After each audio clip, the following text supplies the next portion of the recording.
A'udzu billahi minasyaitonir rajim. Bismillahirrahmanirrahim. Assalamualaikum warahmatullahi wabarakatuh. Alhamdulillahilladzi hadana li hadza wa ma kunna linahtadiya laula an hadanallah. Asyhadu an la ilaha illallah wahdahu la syarika lah wa asyhadu anna sayyidana wa nabiyyana Muhammadan abduhu wa rasuluh. Allahumma salli wa sallim wa barik ala sayyidina Muhammadin wa ala alihi wa ashabihi ajma'in, amma ba'd. Bapak-bapak, ibu-ibu hadirin wal hadirat rahimakumullah. Fa insyaallah pada kesempatan kali ini kita masih akan membahas hal-hal yang berhubungan dengan keluarga. Pada kesempatan-kesempatan sebelumnya tentang munakahat dan juga hal-hal yang berhubungan dengannya, menyikapi waqi'iyah, ya, kejadian-kejadian yang membuat diri kita sedih di masa-masa ini, di mana banyak sekali hal-hal contoh yang baru-baru ini, ya, adalah yang terjadi di satu panti asuhan. Mungkin bapak-bapak sudah mengerti beritanya.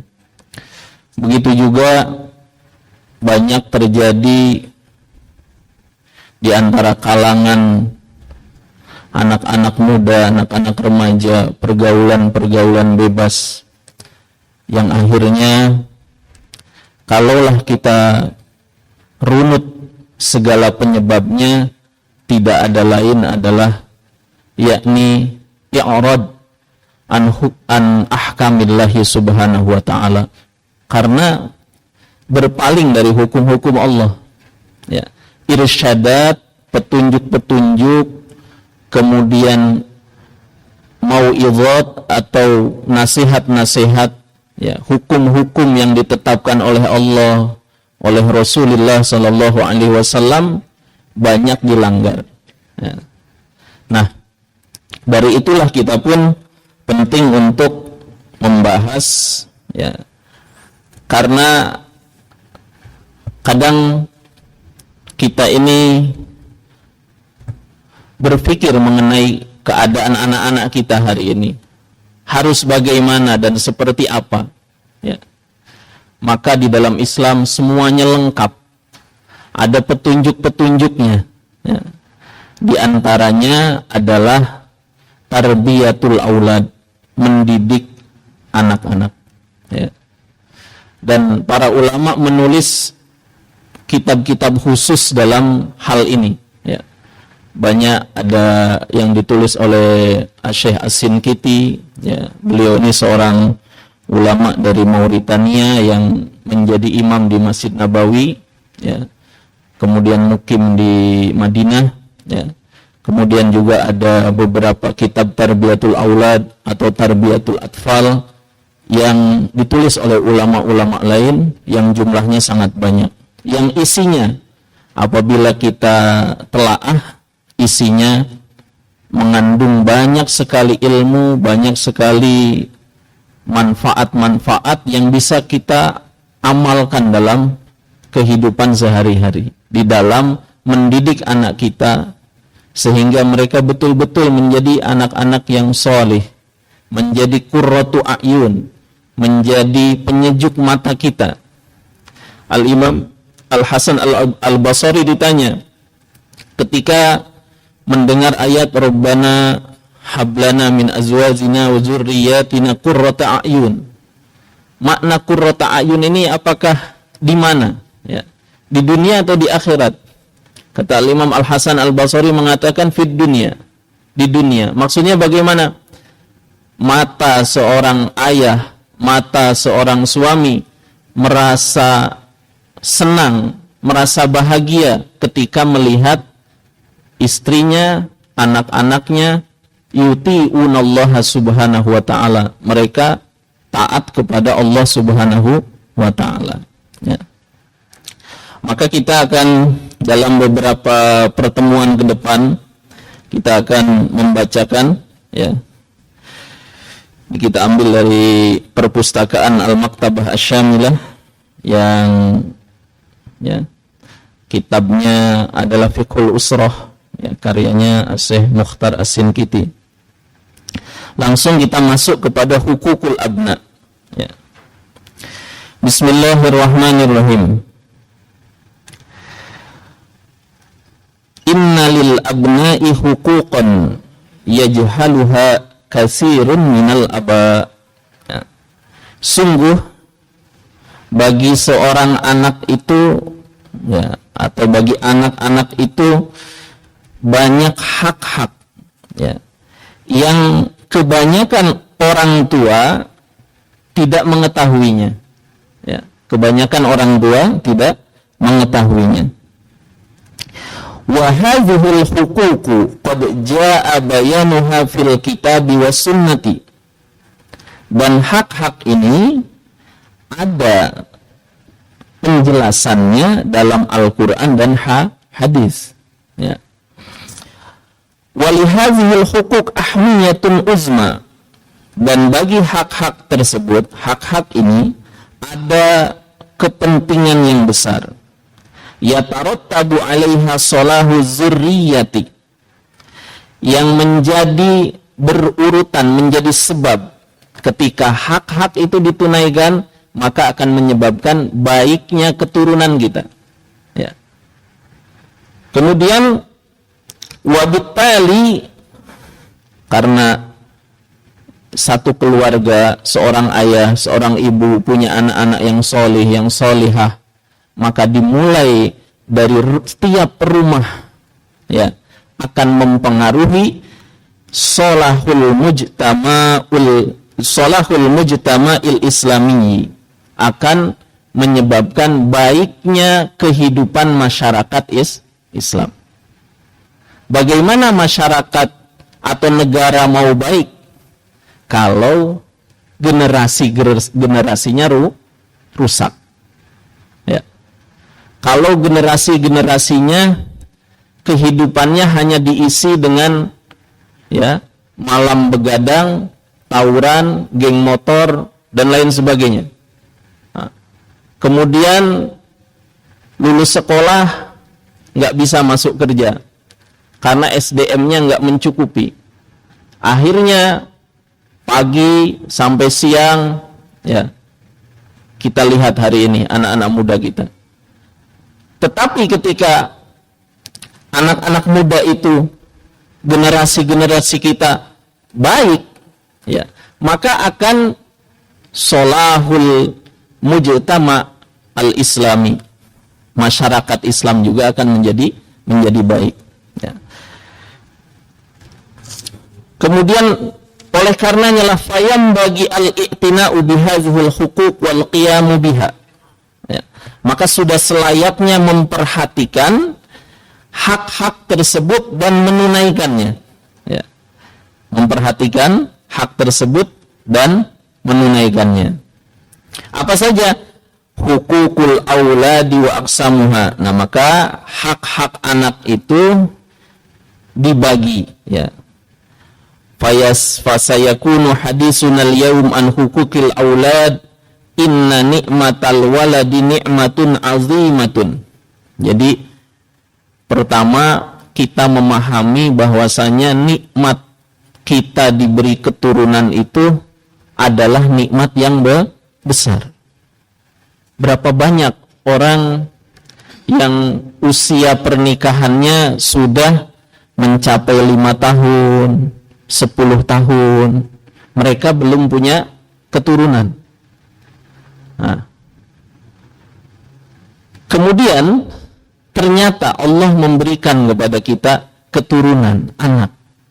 Maka itu adalah satu nikmatun azimatun, satu nikmat yang besar. Tapi di balik nikmat ini juga bukan hanya sekedar nikmat, ya. inna ma amwalakum wa auladakum fitnah. Ya.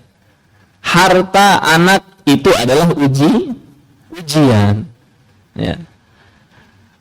Maka ketika kita punya anak bukan hanya sekedar kita bertanggung jawab anak itu yang penting makan, berpakaian dan lain sebagainya, tidak. Tapi bagaimana tanggung jawab kita adalah anak-anak kita menjadi generasi-generasi Rabbani, generasi-generasi yang taat kepada Allah, generasi-generasi yang mengenal akan hukum-hukum Allah, menjalankan hukum-hukum Allah Subhanahu wa taala. Generasi-generasi yang solih dan solihah. Nah, tentunya untuk mewujudkan itu perjuangan yang harus kita tempuh.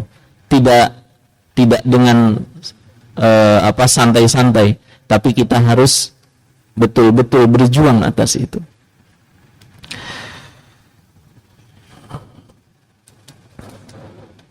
Imtannallahu biha ala ibadihi, yang Allah menguji dengan keturunan itu, menguji hamba-hambanya. Wala takunu ni'matan haqiqiyatan illa idza qama al-walidani bihaqqiha wa huquqiha. Ya.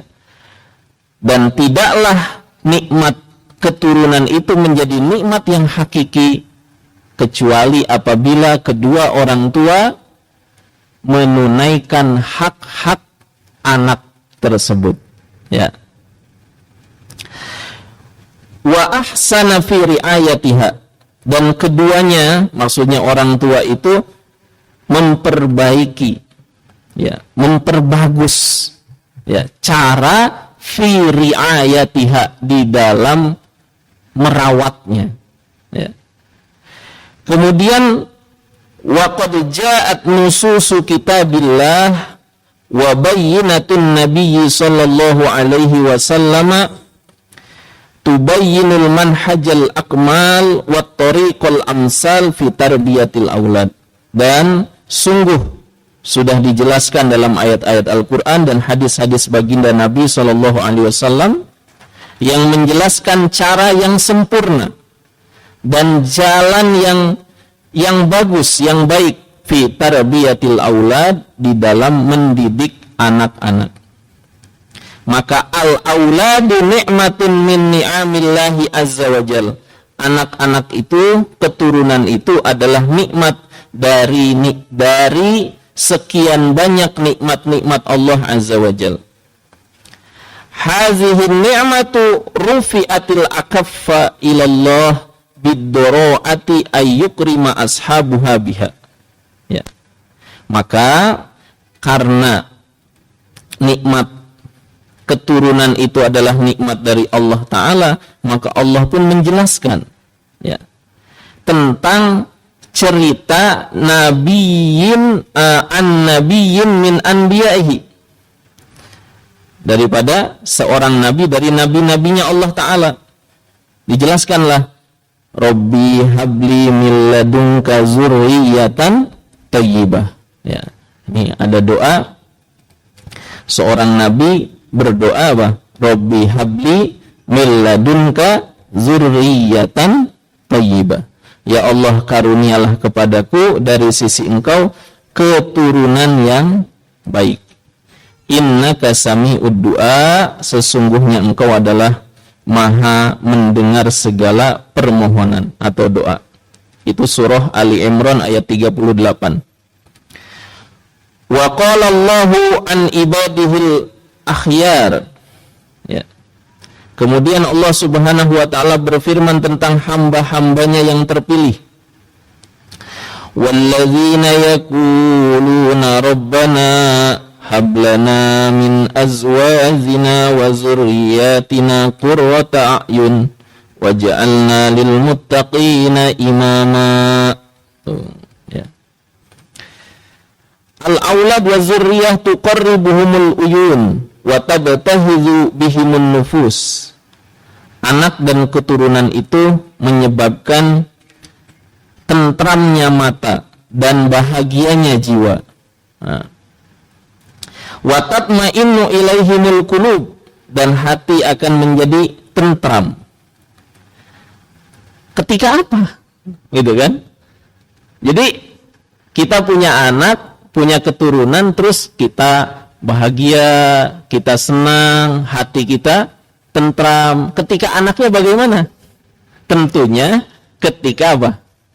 Anaknya itu zurriyatan solihatan, keturunan yang soleh.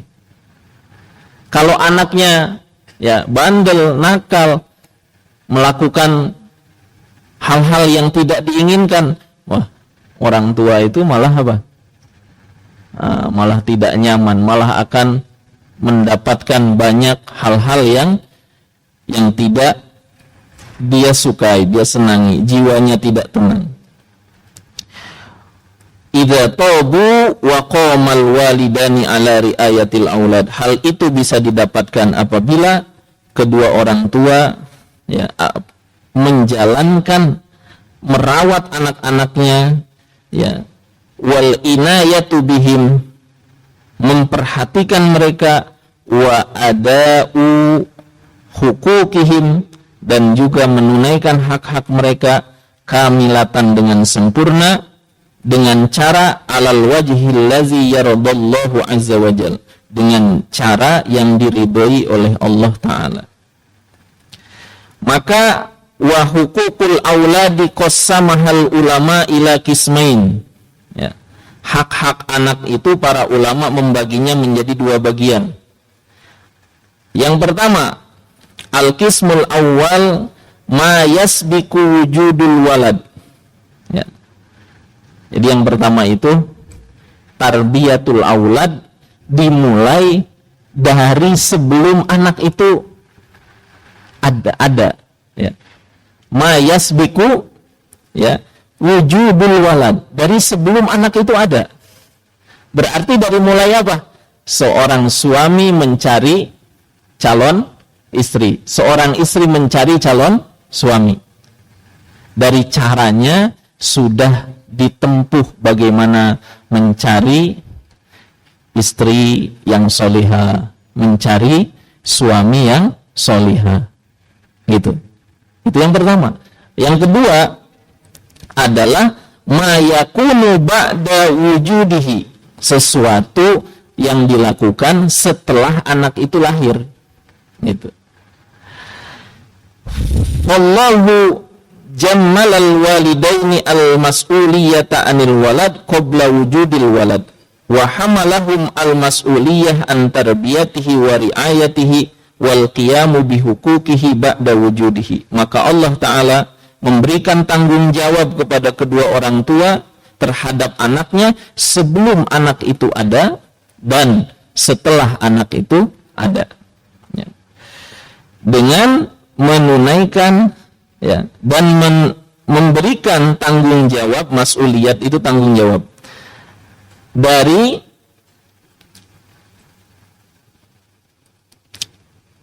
yakni menunjukkan tanggung jawab, ya, wa hamalahum al-mas'uliyah an tarbiyatihi, ya, memberikan tanggung jawab dari mendidiknya dan merawatnya dan menunaikan hak-hak setelah adanya anak itu. Nah, kemudian, ya, sekarang kita mulai bab yang pertama. Bab pertama tentang bagaimana anak itu, ya, sebelum adanya anak itu, apa tarbiyah yang dimulai oleh kedua orang tuanya, ya, apa tarbiyah yang dimulai oleh kedua orang tuanya, yakni bismillahirrahmanirrahim, ya. At-tasmiyah indal jima' minaz zawj, fal maqsud annal asla wal ghalib annahu idza tauba ma'dinul mar'ah ayyatiba minha ma yakunu min zurriyatin, hadza huwal haqqul awwal. Wa idza ihtara al insan az-zawjata famin huquqi waladihi ayyusammi inda isobati ahlihi, li'anna an-nabiyya sallallahu alaihi wasallam dzakara at-tasmiyata indal jima' annaha hirzun wa hibzun minallahi lil waladi minasyaitonir rajim. Wa qala al ulama wa hadha haqqun min hukukil walad ala walidihi idza arada ay yusibal ahla. Wa idza kataballahu bi khuruji dzurriyyah falyakun awwala ma yakunu minaz zawj wa zawjati syukrallahi azza wa jalla. Ini setelah memilih pasangan, ya, maka dalam memilih pasangan itu ada hadis apa? Tunkahul mar'atu li'arba'in. Wanita itu dinikahi karena 4. Lijamaliha, karena cantiknya. Walimaliha, karena hartanya. Kemudian walinasabiha, karena keturunannya. Walidiniha, karena agamanya. Ya. Ini maksud hadis ini itu adalah menjelaskan keumuman. Laki-laki itu biasanya memilih wanita itu karena 4 di antara perkara ini. Ada laki-laki yang memilih wanita karena tadi melihat, oh dia cantik. Ada lagi yang karena memang melihat anak orang kaya nih, mal, ya. Walinasabiha, karena keturunan orang, ya, misalkan darah biru, ya, orang-orang keturunan Raden misalkan. Ada lagi yang dijadikan prioritasnya adalah lidiniha, karena agamanya. Maka dari 4 perkara ini dijelaskan setelahnya, fazfar bizatiddin taribat yadak. Ya. Jadi siapa yang beruntung, ya, adalah orang yang memilih pasangan karena melihat agamanya, melihat kesolehannya, melihat kesolehahannya. Nah, itulah orang yang beruntung. Fazfar bizatiddin taribat yadak. Nah, maknanya berarti yang menjadi satu tolak ukur seorang laki-laki mencari pasangan wanitanya, yang paling utama adalah agamanya, akhlaknya. Kalau kita sebagai seorang ayah mencari calon menantu itu, yang pertama ditanyakan bukan apanya, bukan gajinya berapa, bukan, ya, mobilnya berapa, tetapi kita tanya sholat 5 waktunya bagaimana. Nah, terus, ya, suka ikut pengajian enggak? Nah, terus tentang agama, itu yang paling penting. Ya. Kalau orang sudah menjaga sholat 5 waktu dengan sungguh-sungguh, berarti dia itu apa? Punya rasa takut kepada Allah Subhanahu wa ta'ala. Maka kalau dia punya istri, dia akan bertanggung jawab kepada Allah atas istrinya. Gitu. Nah, jadi yang pertama itu apa? Agamanya. Nah, kemudian setelah menikah, ya, ternyata sudah istikharah, sudah musyawarah dengan orang tua, dengan tokoh-tokoh agama, orang gurunya misalkan, ternyata cocok. Nah, akhirnya menikah. Maka setelah menikah itu termasuk haknya seorang anak sebelum anak itu ada adalah at-tasmiyah, membaca bismillah, membaca doa ketika seorang melakukan hubungan intim. Itu haknya anak. Ya. Karena apa? Karena zikrut tasmiyah indal jima' annaha hirzun. Membaca bismillah, membaca doa ketika berhubungan intim itu akan menjadi, ya, hirz. Hirz itu adalah penjaga, wahibzun, ya, pagar yang memagari anak itu nantinya dari godaan setan yang terkutuk, minasyaitonir rajim. Ya. Maka qalal ulama wa hadza haqqun min huquqil waladi an walidihi, ini adalah haknya seorang anak dari kedua orang tuanya. Idza arada, ketika keduanya mau melakukan hubungan. Idza kataballahu bihuruzi zurriyah, maka kalau Allah menetapkan dari hasil hubungan itu akan hasil keturunan, maka falyakun awwalu ma yakunu minaz zawj wa zawjah syukran lillahi azza wajal. Ya. Maka hendaknya ketika misalkan ya hamil, maka dia ucapkan alhamdulillah. Ketika melakukan hubungan intim membaca doa. Ya. Nah, bapak-bapak doanya udah hafal lah itu ya. Atau ada yang belum hafal nih? Ya, Allahumma jannibna syaitan wa jannibis syaitana mimma razaqtana. Ya. Itu bukan hanya sekedar baca doa. Jadi satu permohonan kita kepada Allah dengan sungguh-sungguh ya, memohon dihindarkan dari segala keburukan syaitan. Gitu ya. Terus selanjutnya, wa man arada ayyubarikallahu lahu fi ni'matin min ni'amihi falyashkurillahi haqqa syukrih li'anna ni'ama la yuta'azzana ay la yuta'azzanu bil mazidi fiha wal barakati illa idza syukirat wa idza nazara Allahu ila 'abdihi syakiran li ni'amihi barakalahu fima wahaba wa ahsana lahul aqibata fima asda ilaihi minal khair. Ya. Wa awwalu ma yanbaghi 'alal walidi wal walidati idza ra'ayal walada ayyahmadallah ha 'ala hadhihi an-ni'mati wa ayyatazakaral aqim alladhi la zurriyata lahu wa ayyas'alallaha khairu hadzal walad wa khairu ma fihi fakam min waladin ashqa walidayhi wa kam min waladin as'ada walidayhi fayas'alallaha khairahu wa khairu ma fihi. Nah, ketika lahir bersyukur kepada Allah, kemudian berdoa dengan alhamdulillah, bersyukur kepada Allah. Kenapa? Karena dengan bersyukur Allah akan menambahkan nikmat. Ya, maka Allah akan memberikan keberkahan ya terhadap nikmat anak yang disyukuri oleh kedua orang tuanya. Ya. Ini kan kadang kita kejadiannya lain nih. Kalau anak pertama itu memang ditunggu-tunggu gitu. Ya. Seneng.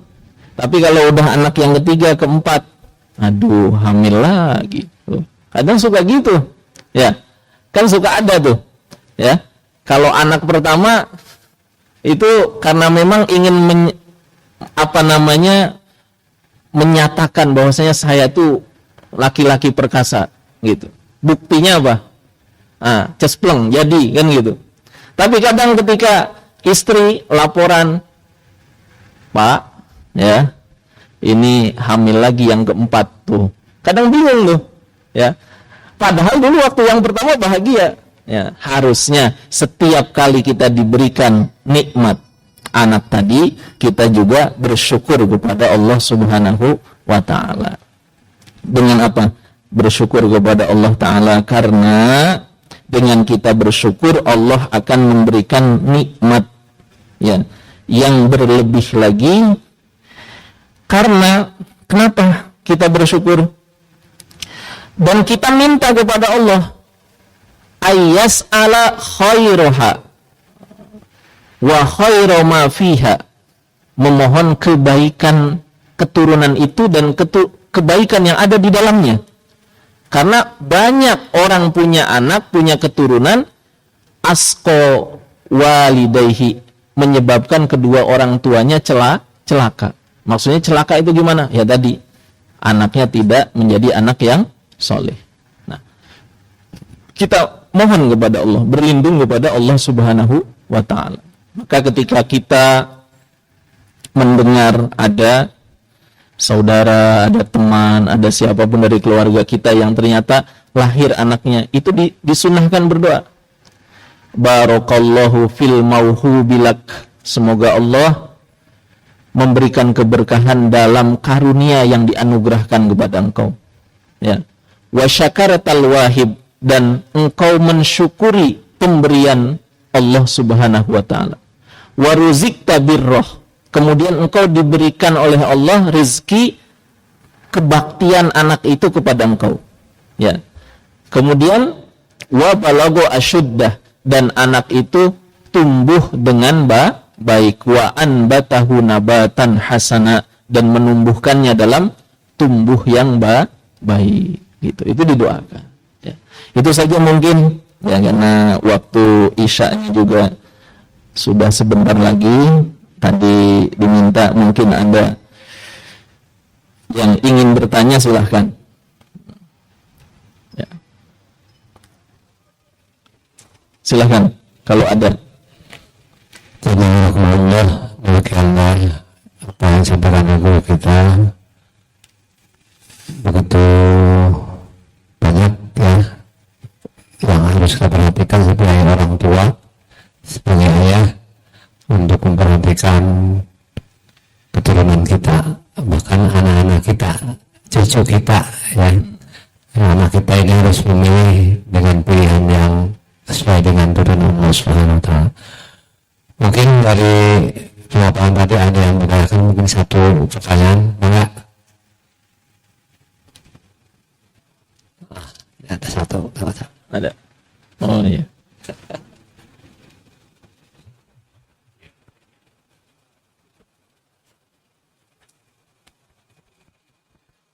Assalamualaikum warahmatullahi wabarakatuh. Waalaikumsalam warahmatullahi wabarakatuh.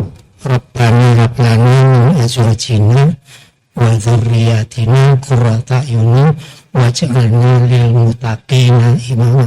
Saya pikir ini setiap kita muslim, dan karena ini juga diucapkan setiap sholat, setiap doa, atau setiap apapun acara-acara. Tapi tadi hadis itu sudah dinyatakan li jamaliha, li maliha, kemudian juga li diniha. Nah, ini yang kuncinya li diniha. Di sekarang ini justru ironis, Ustadz. Kenapa? Padahal ini sudah li diniha. Itu malah justru yang terjadi itu apa ya? Kalau sekarang bahasanya itu kebejatan itu. Justru malah jadi dari sumber-sumber agama. Saya tidak menyebut pondok pesantren dan sebagainya. Tapi sumber aura apa? Ini kira-kira ironisnya ini kenapa Ustadz gitu? Baik. Terima kasih. Assalamualaikum warahmatullahi wabarakatuh. Waalaikumsalam warahmatullahi wabarakatuh. Baik. Kita akan sedikit memaparkan. Maknanya begini. Kalau ajaran nilai-nilai Islam itu adalah nilai yang luhur, al-Islam ya'lu wa la yu'la alaih, akan selalu memiliki nilai yang mulia, nilai yang luhur. Nah, yang salah adalah oknumnya, gitu ya. Nah, ketika orang Islam kemudian tidak menjalankan aturan-aturan Islam, maka yang terjadi adalah fasad, kerusakan-kerusakan. Mohon maaf, sebagaimana berita yang sudah ramai ini kan. Ini kan kalau kita lihat, ya, sementara kan dalam hukum nikah itu, hukum nikah, ketika orang itu sudah tidak bisa menahan syahwat, kemudian orang itu sudah mampu untuk memberikan nafkah, maka nikah hukumnya adalah wajib. Kok enggak nikah? Maka orang itu nanti akan terjerumus ketika syahwatnya memuncak ke dalam apa? Cara-cara yang tidak diridhoi oleh Allah Ta'ala. Nah, kemudian ya kan kita tahu nih, pelakunya kemarin yang mohon maaf ya, di panti asuhan itu usianya 49. Maka saya heran, ini sebelum disebutkan di berita itu saya langsung feeling, ini orang biasa yang seperti ini belum nikah. Ternyata betul. Setelah diwawancara, nggak punya istri, nggak punya anak, nggak nikah. Pantas terjadi. Kenapa? Pertama, dia tidak menjalankan hukum tadi yang pertama. Harusnya kalau dia adalah seorang laki-laki normal, kemudian sudah tidak kuat syahwat, kemudian dan mampu, maka hukum nikahnya wajib, harus nikah. Nah kemudian yang kedua, nah ini makanya bapak-bapak sekedar masukan ketika kita memasukkan anak kita ke lembaga-lembaga pendidikan, baik itu yang formal maupun non formal, baik pesantren atau lain sebagainya, maka kita harus lihat dulu, survei dulu, ya. Mohon maaf, tentang anak-anak, ya ini. Jadi menjaga pandangan dalam hukum Islam itu bukan hanya seorang laki-laki menundukkan pandangannya kepada wanita yang mustaha, wanita yang kita syahwati. Ya. Tapi juga dalam kitab-kitab fikih itu dijelaskan ala amrodil hasani, atas anak-anak kecil yang ganteng-ganteng. Tuh, ya. Maka misalkan ya seperti kejadian kemarin, ya, itu anak-anak usia 8, 9, 10. Nah, orang itu syahwatnya disalurkan dengan itu. Kemudian anak-anak itu ya, walaupun laki-laki tetap mengandung syahwat. Sama kalau di asrama wanita, misalkan pengurus wanitanya modelnya begitu juga. Sudah tua nggak nikah. Nah, terus ada apa? Ada namanya apa tuh? Santri-santri wanita, amrodatal hasanata. Jadi wanita-wanita yang memang usia-usia masih muda, punya wajah yang cantik, itu pun sama, harus dihindari. Maka Imam Syafi'i ketika ngaji kepada Imam Malik, belum tumbuh janggut dan kumisnya, ditaruh di belakang. Tidak boleh mengaji di hadapan Imam Malik. Kenapa? Itu karena menjaga pandangan. Apalagi ini berada di asrama, kemudian hari-hari bersama orang tersebut. Nah, jadi bukan ajaran Islamnya yang tidak baik. Orang-orangnya itulah yang mencoreng apa? Mencoreng, melanggar hukum-hukum Islam.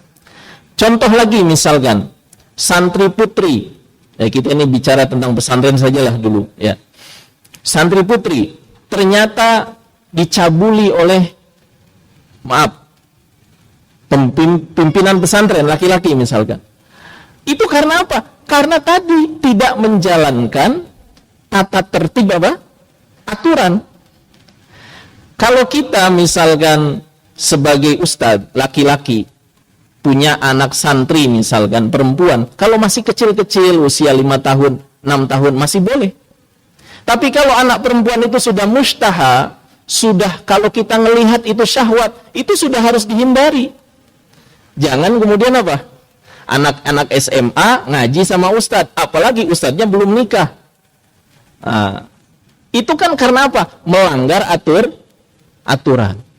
Maka wanita harus mengaji kepada wanita, laki-laki mengaji kepada laki-laki. Intinya apa? Tidak menjalankan aturan. Jadi dianggapnya biasa. Sementara setan akan terus menggoda apa? Menggoda manusia. Ya, itu sebabnya sebetulnya. Itu saja. Baik. Alhamdulillah, syukurlah. Inilah ibaratnya kita harus benar-benar istiqamah dalam hukum Allah Subhanahu wa taala dan kita menurut Allah. Semoga diri kita, keluarga kita, anak-anak kita senantiasa ada dalam bimbingan Allah Subhanahu wa taala, taufik hidayahnya sehingga kita sabar diri kita, keluarga kita, dan juga kita taat kepada Allah Subhanahu wa taala. Alhamdulillah, demikianlah kajian kita pada malam ini, mudah-mudahan manfaatnya dan senantiasa kita istiqomah kepada Allah Subhanahu wa taala. Baik, sampai sini kita akhiri dengan syarat kita membahas dari majelis. Subhanallah wa bihamdihi asyhadu an la ilaha illa anta astaghfiruka wa atubu ilaik. Assalamualaikum warahmatullahi wabarakatuh.